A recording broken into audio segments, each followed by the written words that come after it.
Rich dad poor dad का अध्याय 2, जिसमें कि आप सीखेंगे कि आर्थिक साक्षरता क्यों सिखाएं। रॉबर्ट की जिंदगी में अब नया मोड़ आया है। अब वो सीख चुका है कि सिर्फ पैसे के पीछे भागने से अमीर नहीं बना जाता। अब सवाल है, क्या सिर्फ पैसा कमाना काफी है? जवाब है नहीं। अगर आप पैसे को सही से संभालना नहीं जानते तो अमीर बनते बनते फिर से कंगाल हो सकते हैं। जैसे अगर बंदर के हाथ में मोबाइल दे दिया जाए तो वो सेल्फी नहीं, शायद केले की ही तस्वीर ढूंढेगा। पैसा आना उतना जरूरी है जितना जरूरी है कि आप उसे कहाँ और कैसे रखते हैं। मतलब अगर पैसा जैसे आया वैसे चला गया तो फिर चाहे करोड़पति बन जाओ, जेब तो फिर भी खाली ही रहेगी ना। रॉबर्ट की स्कूल रिपोर्ट कार्ड में लिखा था, ये एक हास्य है। गणित में कमजोर लेकिन रबड़ की गेंद की तरह हर फाइनेंशियल टॉपिक पे उछलता है ये बंदा। अब आता है किताब का सबसे बड़ा अहम मोमेंट। लोग घर को संपत्ति समझते हैं, पर रिच डैड कहते हैं घर संपत्ति नहीं, दायित्व है, लायबिलिटी है। अब रॉबर्ट सोच में पड़ गया। पापा तो बोलते थे बेटा घर खरीद लो, घर अपनी सबसे बड़ी पूंजी है, लेकिन अब रिच डैड कह रहे हैं घर बोझ है। कौन सही है? आइए समझते हैं एसेट्स और लायबिलिटी का में अंतर, दोनों में क्या अंतर है। एसेट्स उस चीज को मानते हैं जो पैसा अंदर लाता है, और लायबिलिटीज जो पैसा बाहर ले जाता है। जैसे किराए पर दी गई प्रॉपर्टी आपका एसेट्स है, आपका स्टॉक्स एसेट्स है, आपका म्यूचुअल फंड एसेट्स है, आपका बॉन्ड्स एसेट्स है, आपका गवर्नमेंट सिक्योरिटीज, ये सब एसेट्स है, क्योंकि इसके थ्रू पैसा आपके पास आएगा। जबकि car loan, EMI, home loan, इस सब खर्चों से आपके पास से पैसा चला जाएगा, इसीलिए इसको लायबिलिटीज में रखा गया है। असली अमीर वो है जो एसेट्स बढ़ाता है, ना कि सिर्फ सैलरी या लायबिलिटीज। अब रॉबर्ट ने सोच लिया था, मैं एक ऐसा सिस्टम बनाऊंगा जहां पैसा मेरे लिए काम करेगा, मैं पैसे के पीछे नहीं भागूंगा। अब उसका दिमाग एक छोटी कंपनी की तरह सोचने लगा। इनकम, खर्चा, एसेट्स, लायबिलिटीज सब रिकॉर्ड पर। हालांकि जेब में अभी भी सिर्फ 25 सेंट ही थे। रॉबर्ट की मम्मी, बेटा पिज्ज़ा खाओगे? रॉबर्ट, नहीं मम्मी, पिज्ज़ा तो लायबिलिटी है, मैं तो सिर्फ एसेट्स खाता हूँ, जैसे स्टॉक्स और रियल एस्टेट। गरीब और मिडिल क्लास लोग जनरली आमदनी आती है और उसी हिसाब से खर्च कर देते हैं। खर्चा में जैसे ईएमआई हो गया, घर का किस्त हो गया, कार हो गया, कार लोन हो गया। एसेट्स नहीं बनाते, सिर्फ बिल चुकाते हैं ईएमआई की तरह। लेकिन अमीर लोग आमदनी आती है और एसेट्स खरीदते हैं, एसेट्स से और पैसा आता है, फिर उसी पैसे से खर्च करते हैं, और यही है असली पैसिव इनकम का चमत्कार। रिच डैड का कहना है, अगर तुम चाहते हो कि तुम्हारी आमदनी बढ़ती रहे तो पहले अपना वित्तीय ज्ञान बढ़ाओ। मतलब शेयर बाजार हो या प्रॉपर्टी, पहले उसे समझो, वरना बिना सीखे निवेश करना ऐसा है जैसे आंख बंद करके क्रिकेट खेलना, गेंद कहाँ से आई पता ही नहीं। आम लोग क्यों फंसते हैं? सैलरी बढ़ने से खर्चे बढ़ा लेते हैं, ईएमआई, क्रेडिट कार्ड, महंगी चीज़ें, मतलब ज़्यादा कर्ज में डूब जाते हैं। महीने के अंत में कुछ नहीं बचता उनके पास। फिर कोई कहता है क्रिप्टो करेंसी में डाल दो और पैसा गायब। जॉक्स अपार्ट, एसेट्स और लायबिलिटी के फ़र्क को समझना चाहिए। पहले एसेट्स खरीदो, फिर खर्च बढ़ाओ। घर, कार, मोबाइल, ईएमआई से पहले सोचो ये एसेट्स है या बोझ। फाइनेंशियल नॉलेज से आप फ्रीडम पा सकते हैं। कहीं न कहीं दूसरे अध्याय का जो मूल मंत्र है, सिर्फ कमाने से अमीर नहीं बनते, बल्कि पैसे को संभालना और बढ़ाने की कला आनी चाहिए। तो अगली बार कोई बोले नई कार ले लो, पहले सोचो ये मुझे पैसा देगा या मुझसे पैसा खींचेगा। इस तरह से आप उस चीज़ को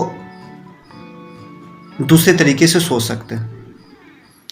जो भी चीज़ परचेज करने से आपके पास पैसा आए, उस चीज़ को आप अपने एसेट्स में शामिल करते जाएं। इससे आपकी इनकम बढ़ती रहेगी, आपके पैसे भी इनकम बढ़ेगी। एक समय आएगा कि आपको अपने खर्चे के लिए सोचना नहीं पड़ेगा और आपको उसके लिए कुछ भी काम नहीं करना पड़ेगा, वो बैठे बैठे आपको इनकम देता ही रहेगा।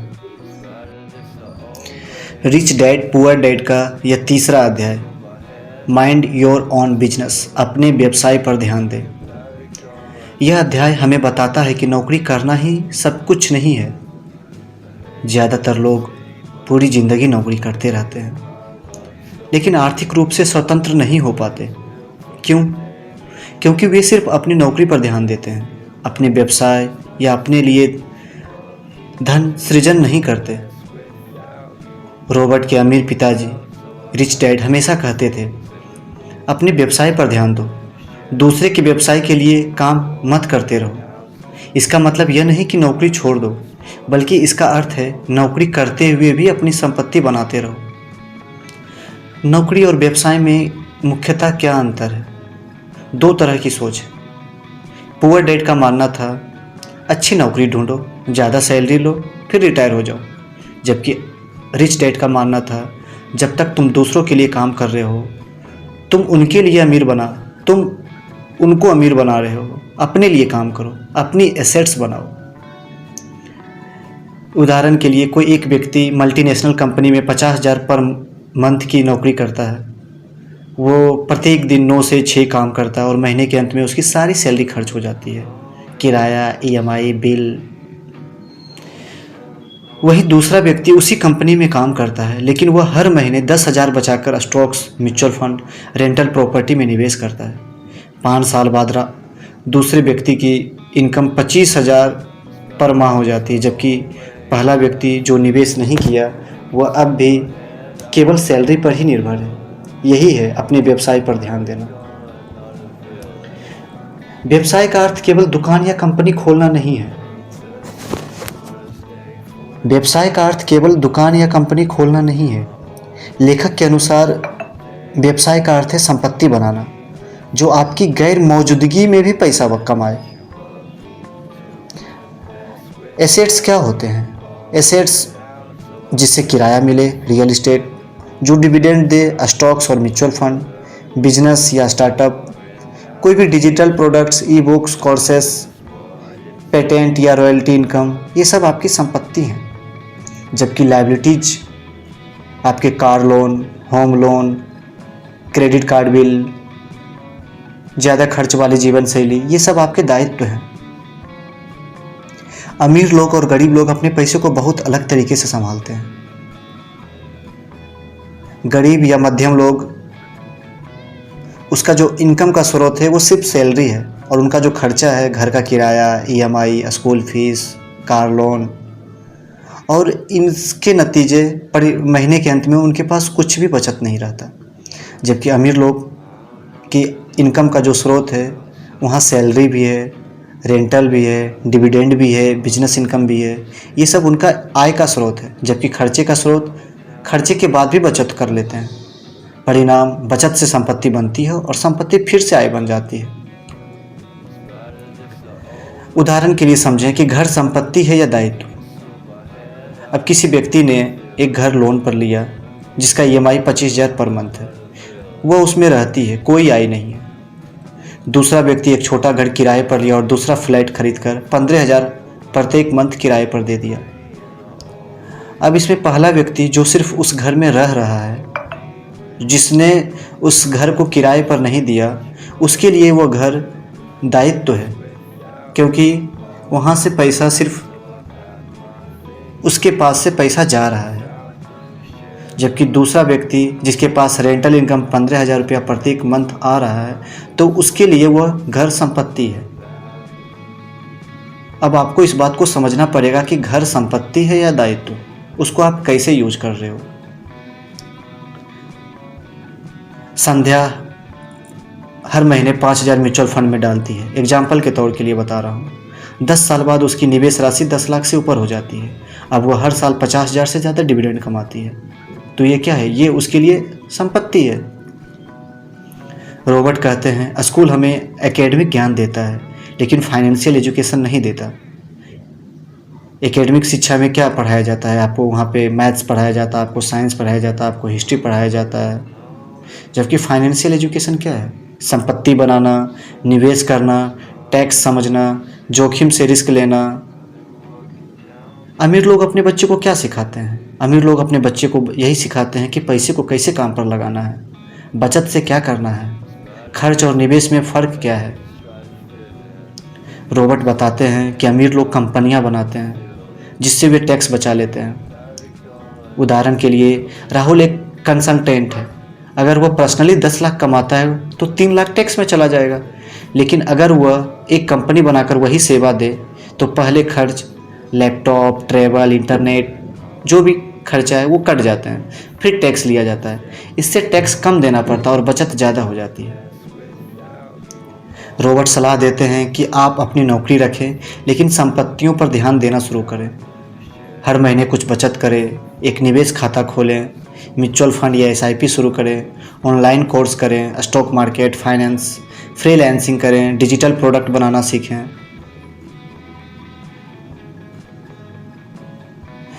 इस अध्याय से आपने क्या सीखा?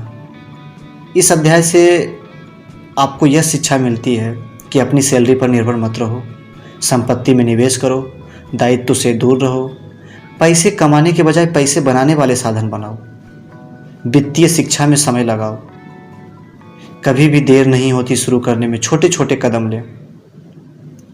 गरीब और मध्यम वर्ग की सोच होती है कड़ी मेहनत करो, अमीर लोगों की सोच होती है स्मार्ट तरीके से काम करो और पैसे को अपने लिए काम करने दो। रॉबर्ट कहते हैं अगर आप आज से अपनी संपत्ति बनाने पर ध्यान देंगे तो आने वाले 5 से 10 साल में आप आर्थिक रूप से स्वतंत्र हो सकते हैं। क्या आपने कभी सोचा है आपकी सैलरी काम ना करे फिर भी पैसा आता रहे, आप छुट्टी पर हो फिर भी आपकी संपत्ति कमाई कर रही हो? यही है अपने व्यवसाय पर ध्यान देना। रिच डैड पुअर डैड का अध्याय 4, इसमें आप जानोगे टैक्स का इतिहास और कॉरपोरेशन की शक्ति। यह अध्याय हमें सिर्फ टैक्स के इतिहास के बारे में नहीं बताता, बल्कि यह भी दिखाता है कि समाज में कैसे टैक्स का भार आम आदमी पर डाला जाता है और अमीर वर्ग किस तरह कानूनी ढंग से इस बोझ से खुद को बचा लेते हैं। रॉबर्ट कियोसाकी इस अध्याय में एक बेहद कड़वा लेकिन जरूरी सच बताते हैं। अमीर लोग टैक्स से नहीं डरते, वे टैक्स को समझते हैं और उसका लाभ उठाते हैं। टैक्स का उद्भव, टैक्स सिस्टम कैसे आया? टैक्स की शुरुआत सदियों पहले हुई थी। यह उस समय अमीर वर्ग से वसूला जाता था ताकि सरकारें अपना खर्च चला सके। लेकिन समय के साथ जैसे जैसे लोकतंत्र का विस्तार हुआ, टैक्स सिस्टम भी व्यापक होता गया। अब टैक्स केवल अमीरों पर नहीं बल्कि मिडिल क्लास और गरीब वर्ग पर भी लगाया जाने लगा। रॉबर्ट बताते हैं कि आम लोगों को यह विश्वास दिलाया गया कि टैक्स देना देशभक्ति है और एक अच्छे नागरिक का कर्तव्य। लेकिन क्या वास्तव में टैक्स का बोझ समान रूप से बंटा है? बिल्कुल नहीं। गरीब डैड की जो सोच थी वो सिस्टम के प्रति समर्पण। रॉबर्ट के गरीब डैड एक शिक्षित व्यक्ति थे। वे कहते थे सरकार को टैक्स देना जरूरी है, इससे देश चलता है, सड़कें बनती है, शिक्षा मिलती है। उनकी सोच एक आदर्शवादी सोच थी। वे मानते थे कि समाज को आगे बढ़ाने के लिए टैक्स जरूरी है। वे मेहनत करते थे और उनकी आमदनी में से टैक्स पहले कट जाता था। उनके पास कोई टैक्स स्ट्रेटजी नहीं थी। वे मानते थे कि जितना ज़्यादा कमाओगे उतना ज़्यादा टैक्स भरो। यही सोच अधिकांश मिडिल क्लास की है। ईमानदारी से काम करो, टैक्स भरो और भविष्य के लिए बचत करो। अमीर डैड की सोच जो थी, सिस्टम को समझो और उसका हिस्सा बनो। इसके विपरीत रॉबर्ट के अमीर डैड, जो खुद एक सफल व्यवसायी थे, कहते थे टैक्स सिस्टम को समझो, वो तुम्हारे खिलाफ नहीं है। अगर तुम इसे समझो तो यह तुम्हारे पक्ष में काम कर सकता है। उन्होंने रॉबर्ट को सिखाया कि कॉरपोरेशन एक ऐसा कानूनी ढांचा है जो व्यक्ति को टैक्स से सुरक्षा प्रदान करता है। एक आम कर्मचारी की आमदनी से पहले टैक्स कटता है, जबकि एक कंपनी या कॉरपोरेशन पहले अपने खर्चे दिखाती है, फिर जो बचता है उस पर टैक्स देती है। यह अंतर बहुत छोटा लगता है, लेकिन यही अंतर अमीर और गरीब के बीच की खाई बनाता है। कॉरपोरेशन एक ऐसा कानूनी ढांचा है जिसमें व्यक्ति और व्यापार अलग अलग माने जाते हैं। यानी अगर व्यापार को नुकसान होता है तो उसके मालिक की निजी संपत्ति सुरक्षित रहती है। और कॉरपोरेशन की जो मुख्य विशेषताएं हैं, खर्चे टैक्स से पहले दिखाए जा सकते हैं। व्यवसाय के नाम पर ली गई सेवाएं जैसे इंटरनेट, फ़ोन, ट्रैवल सब टैक्सेबल इनकम से घटाई जा सकती है। कानूनी रूप से टैक्स को कम करने के अनेक उपाय होते हैं जो आम व्यक्ति के उपलब्ध नहीं होते। यह निवेशकों को आकर्षित करती है और व्यापार के विस्तार के लिए नए अवसर प्रदान करती है। रॉबर्ट के अनुसार अमीर लोग अपनी संपत्ति कॉरपोरेशन के माध्यम से बनाते हैं। वो खुद पर टैक्स नहीं देते, बल्कि उनकी कंपनियां टैक्स देती है, और वो भी मिनिमम, कम से कम। आम आदमी का जो संघर्ष है टैक्स की चक्की में पिसता जा रहा है। आम नौकरी पेशा व्यक्ति की आय का ढांचा कुछ ऐसा होता है, सैलरी मिलती है, सैलरी से टैक्स कट हो जाता है, फिर किराया, राशन, बच्चों की फीस आदि खर्चे होते हैं। अंत में बचत नाम मात्र की ही होती है। उसे टैक्स भरने के लिए विकल्प नहीं मिलता। उसे ना तो खर्च पहले दिखाने का अधिकार है और ना ही कोई टैक्स छूट जैसी सुविधाएं। सिस्टम में वह सबसे कमजोर कड़ी होता है। अमीर कैसे बचाते हैं टैक्स से, कैसे बचते हैं टैक्स से, और वो गलत नहीं है। यह समझना आवश्यक है कि अमीर लोग टैक्स से चोरी नहीं करते, वे उसे प्लान करते हैं। वे law firm, accountant, tax adviser की मदद से ऐसा कानूनी ढांचा खड़ा करते हैं जिससे टैक्स की राशि को कम किया जा सके।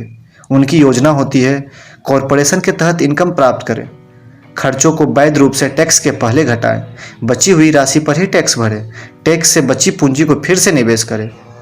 रॉबर्ट कहते हैं, अगर आप टैक्स के खेल को नहीं समझते तो आप हमेशा हारते रहेंगे। और यह शिक्षा प्रणाली की कमी है, यह हमें स्कूल में नहीं सिखाई जाती। रॉबर्ट ने इस अध्याय में सवाल उठाया कि स्कूल में हमें कभी नहीं सिखाया जाता टैक्स कैसे काम करता है, कॉरपोरेट कैसे रजिस्टर करते हैं, पैसे को कैसे बढ़ाया जाए। क्यों?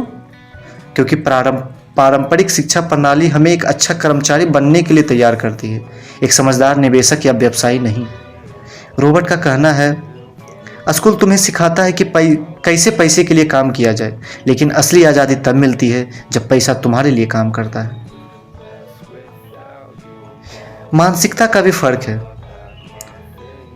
एक गरीब इंसान टैक्स को एक जिम्मेदारी के तौर पे लेता है, जबकि अमीर एक सिस्टम की तरह देखता है। रॉबर्ट बताते हैं कि जब वह 9 साल के थे तभी उन्होंने अमीर डैड और गरीब डैड की सोच का अंतर देखा। गरीब डैड उन्हें डिग्री, सरकारी नौकरी और पेंशन की सलाह देते थे, जबकि अमीर डैड उन्हें कहानियों के जरिए सिखाते थे कि पैसे को कैसे मैनेज करें।